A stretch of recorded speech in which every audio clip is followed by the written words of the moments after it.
Otis, you ready to tune this thing? Yeah? We gotta check all the sensors, make sure they're working. Yeah, is it nap time? Not tune-ems time? Okay. Anyway. Alright, welcome back. Welcome back to Wiring with Theo. Today's spaghetti list. On today's spaghetti list, we were finishing. Well, I'm gonna say, I keep saying finishing, but we are now soldering the extended part of one side of the harness to the other part of the extended blah, blah, blah, blah, blah, blah, blah, blah. Basically, hopefully this is like the last stage of wiring. When this is all said and done, I should be able to wrap it and then lay it on the motor, plug everything in, start it. Seems simple. I had to go out and get another soldering iron because the one that I got, that mirrors, whatever, thing worked for a couple days and it just died on me. So I went and got another one because I don't really have a choice. So now I'm pre-soldering all the connections, and then I'm gonna put some heat shrink on stuff, and then just kind of keep plugging away. It's getting old and repetitive. I'm sure no one here even gives a shit or wants to watch this anymore. So it's kind of where we are at. I'm not sure what I covered in the last video because I made that thing pretty late at night, and I just wanted to get something out there because it had been a week, and I was stacking up a ton of video that was pretty repetitive, to be honest. So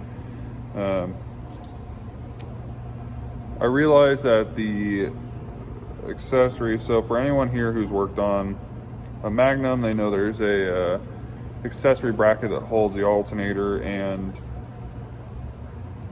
the AC compressor, and it sits kind of over where the thermostat housing is and over a bunch of sensors and whatnot. So it kind of doesn't fit anymore. So that intake that's on here is a M1 Chrysler Performance whatever intake, and I bought it on Craigslist or whatever from some guy who got a crate motor, you know, one of the old 360 purple cam kind of deals, and he wasn't going to use it, and it had the fuel injection lungs in it, so I drilled them out, and basically I turned this into a fuel injection intake. And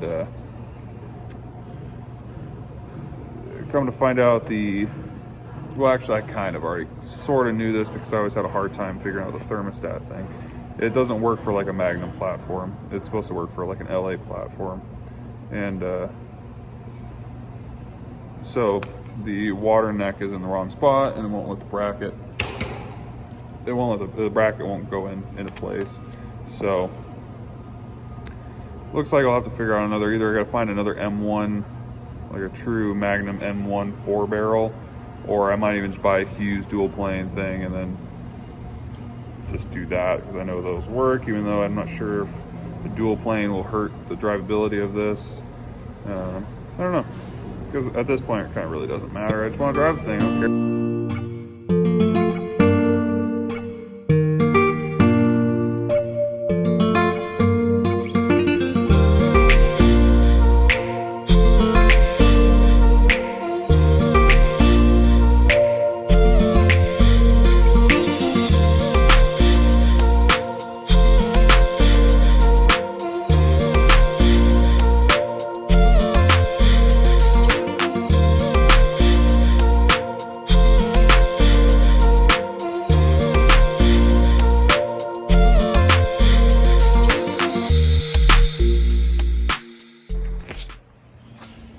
All right, we're back at it.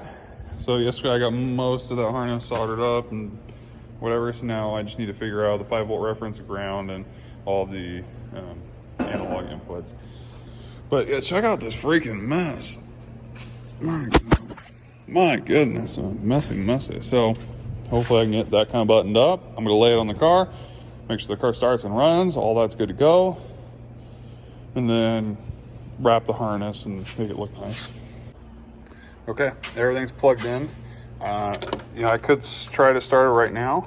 There is no coolant in it, but I'm gonna try to hook up the field control wire for the alternator to make sure it charges, and then and the starter wire which means I need to ground out the neutral safety switch, but that way I can start it from in the car, and it should charge. That'd be awesome, so we don't have weird voltage issues.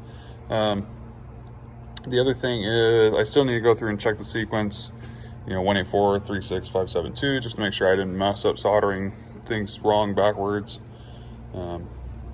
So yeah, that's kind of where we're at.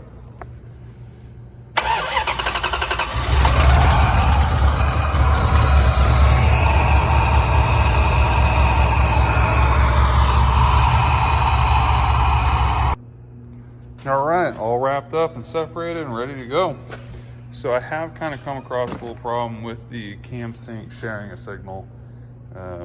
So I gotta get an oscilloscope and kind of figure out what the computer's wanting, if I'm trying to overpower with voltage from the MS3, or if I'm not putting on enough volts for the computer to pick up and the MS3 to pick up.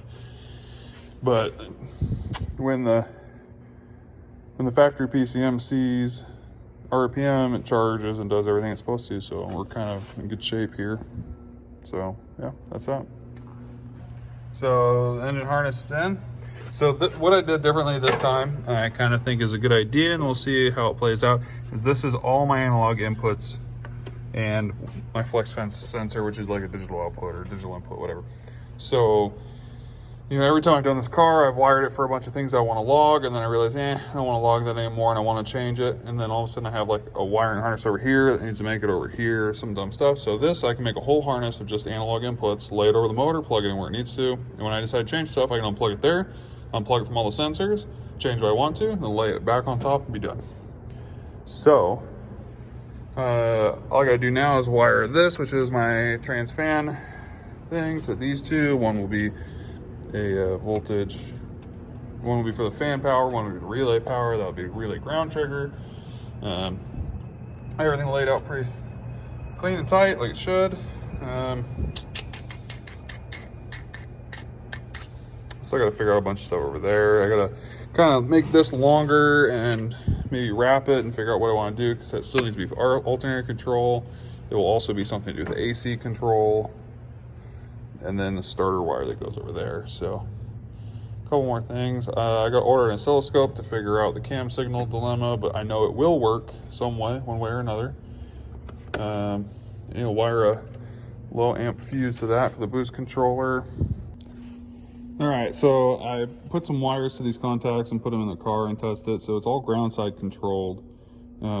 So this circuit right here is all positive. And then these sides are obviously the ground that controls them. So all I'm gonna do is scratch this out of the board so it loses contact. Then maybe reveal some of it and solder to it, or I'll probably maybe just put the wire inside the connecting bolt, because the way that these bolts are set up, you feed a wire through it and it squishes into this and you're gravy, baby. So now I gotta decide, do I want to do the check engine light and what? All right, so the dash is now wired. The only thing left to hook up right now is the wideband, and that's it. Then I'm probably gonna put the, well, I guess I really can't put the dash together without the wideband hooked up. Actually, I guess I can do some of the wideband wiring. So we'll do that, and then I'm gonna put the whole dash back together and vacuum the floor and be good to go. All right, so it's pretty much there. Most of the harness is done under there. I'm just gonna put the trim on and hook up the wideband. But key in, turn it forward, all this stuff turns on. The check engine light is wired to the Mega Squirt, and it is going to stay on because I don't have wideband hooked up and it sees as a fault. Otherwise that would turn off. Turn the key.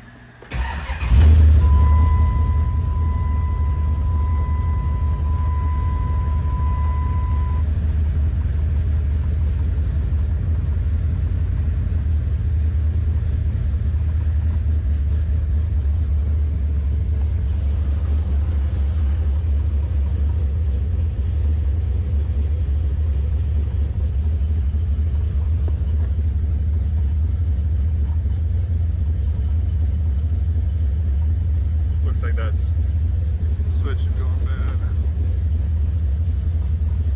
Nice. light shut off. Auto climate. Well, if the auto climate was on. You can't beat that.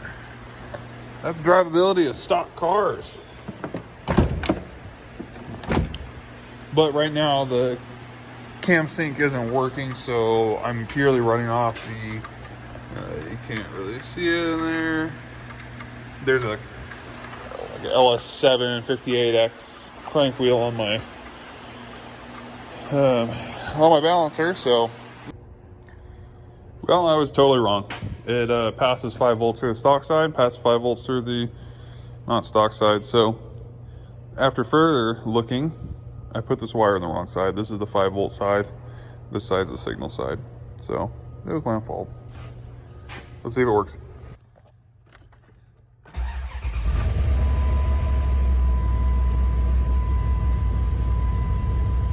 There we go.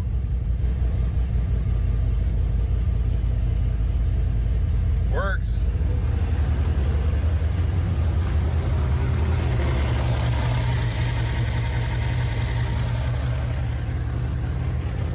All the lights and everything.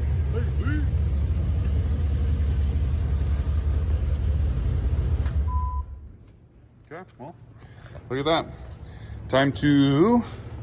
I cannot for the life of me find this connector that I had that's kind of freaking important.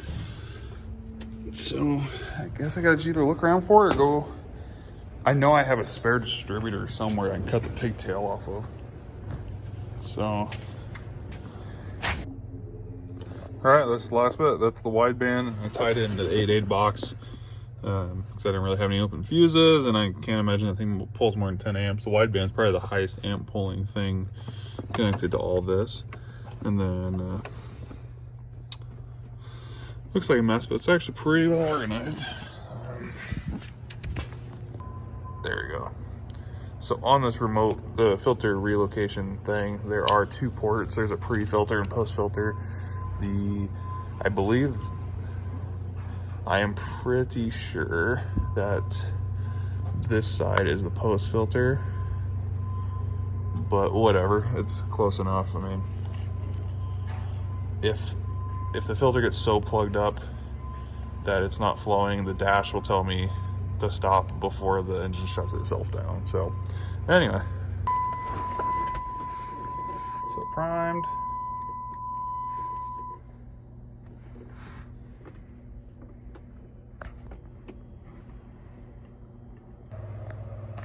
All right, so there's the analog input harness.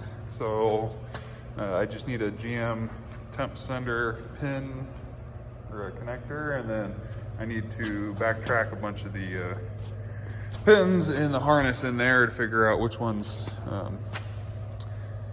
certain analog inputs and which one's the 8.8 box, and then there's 1 digital input for the flex sensor. So just gotta mess around the meter, and I gotta take the dash apart again, which I kind of forgot about. So that's about it's almost about done besides pinning in that one. And yeah, I did notice that the trans line pressure sensor is gonna be a real pain in the ass to get to because the exhaust is right in front of it. So oh well. All right, look at this freaking mess. My goodness, this is always the worst part about wiring and stuff and whatever. There's always such a mess. Anyway, this is all done. We figure out what pins go to what. It left me what, 1, 2. It left me like 3 or so. I don't know, 2 or 3 pin outs. 2 or 3 pins that I'm not going to use. So at this point in time, stuff I can add later.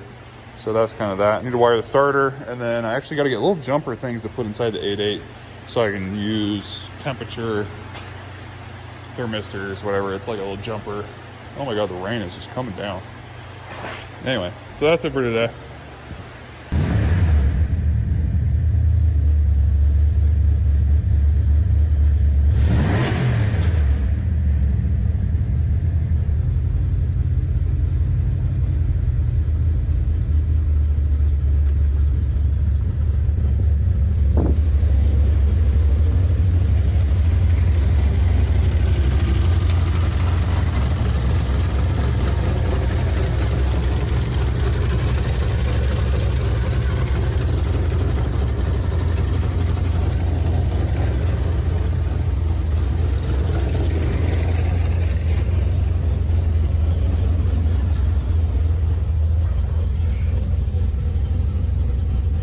There it is. That's awesome. The wrong side.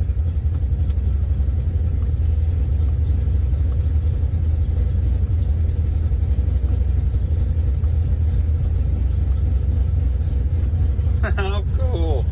I still gotta do the steering wheel controls. So that's the end of that video. So like, subscribe, comment, go check out my Instagram, Big Theo Pacific 1. The mirror, the overhead mirror things, and that's it. And then we're gonna go for a drive. And then maybe my spare time we'll tinker around with like making the overdrive button on this do something, or well, oh, I gotta solder one last connector on, but whatever. So yeah, pretty wild. As you saw, I got a dog. My girlfriend and I got a dog. That is Otis, and he will be my co-pilot and tuner. So yeah, he's a union worker. So okay, cool.